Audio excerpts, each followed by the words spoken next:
You know what I need? A cool nickname like CNC Music Factory.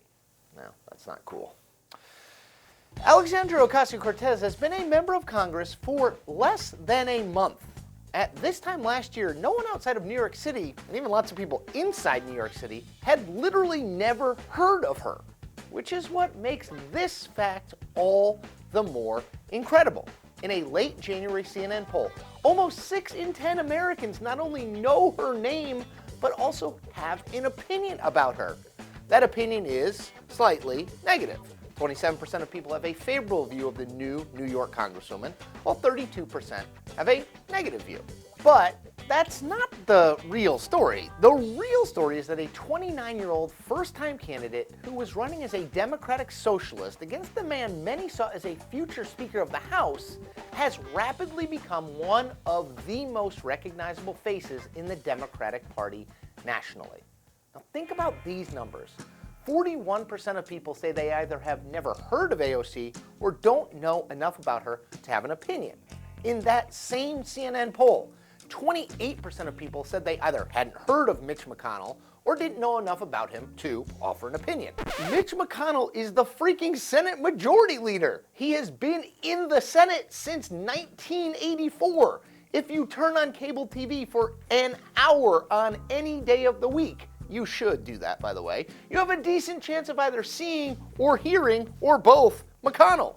And yet, Alexandria Ocasio-Cortez is within shouting distance of McConnell when it comes to how many people know her. Or look at this another way. Stacey Abrams was one of the shining Democratic stars of the 2018 election. Running to be the first African-American female governor in the country, Abrams came within a hair's breadth of winning in the reddish state of Georgia. So popular was Abrams among the Democratic base that congressional Democrats asked her to deliver the Democratic response to Trump's State of the Union address. Given Abrams' high profile, she must be nearly as well known as Alexandria Ocasio-Cortez, right? Wrong. Sorry, that was a little harsh. 6 in 10 people in the CNN poll had never heard of Abrams or didn't know enough to offer an opinion about her. So, how the heck did AOC get to this point? And more importantly, what will she do now? All right, the first question is easier to answer, so I'm going to try and answer that one first. Ocasio-Cortez's win over then-Congressman Joe Crowley was national news, and her stunned reaction to her victory went viral, which, had it ended there, would have made a nice story. But it would not have turned a freshman member from a safely Democratic seat in a largely Democratic state into a national superstar. Of course, it didn't end there. Ocasio-Cortez's victory became, for liberals, a rallying point, a tangible sign that voters in the Democratic base weren't just fed up with Republicans, but also were sick of lots of their own members and their own party establishment too.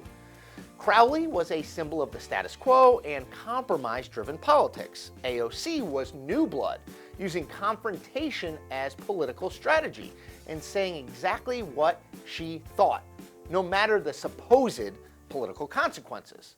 Now, even as AOC was becoming a hero to the liberalist left, she was becoming a villain to conservatives around the country. Sidebar, which came first, the liberal love or the conservative hate? Chicken and the egg, my dude. For conservatives, Ocasio-Cortez's unapologetic embrace of democratic socialism, her support for hugely high tax rates on the very wealthy, and her backing of Medicare for all made her the poster child for what they believe the disastrous future Democrats want.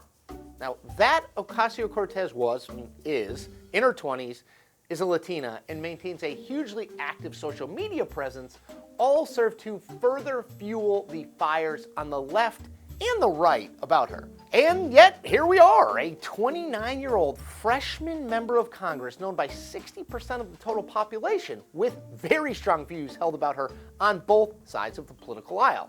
Okay, so now for the tougher question. What does AOC do next?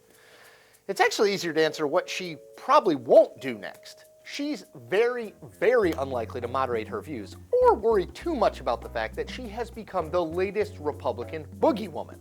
She's also not going to play the traditional role of a newly elected member of Congress, sort of sit and watch while the more experienced members, handle things. After Ocasio-Cortez's election, and even before she took the oath of office, she participated in a sit-in at Nancy Pelosi's office aimed at convincing the speaker to take action on climate change. Not exactly a shy and retiring move. Ocasio-Cortez has also drawn considerable attention for her promotion of what she calls a Green New Deal, which she has promised will be, quote, national, social, industrial, and economic mobilization at a scale not seen since World War II, end quote. Now, she's expected to introduce that legislation in the House in mid-February. Already, some Democrats are talking about Ocasio-Cortez as a potential presidential candidate. There's just one problem with that. She won't be eligible to run for that office for another 6 years. You have to be 35. Now, predicting what will happen 6 years in the future is a fool's errand. And I am no fool. At least not today. And that is the point. We do this every week, twice. Check back every Tuesday and Thursday for new episodes.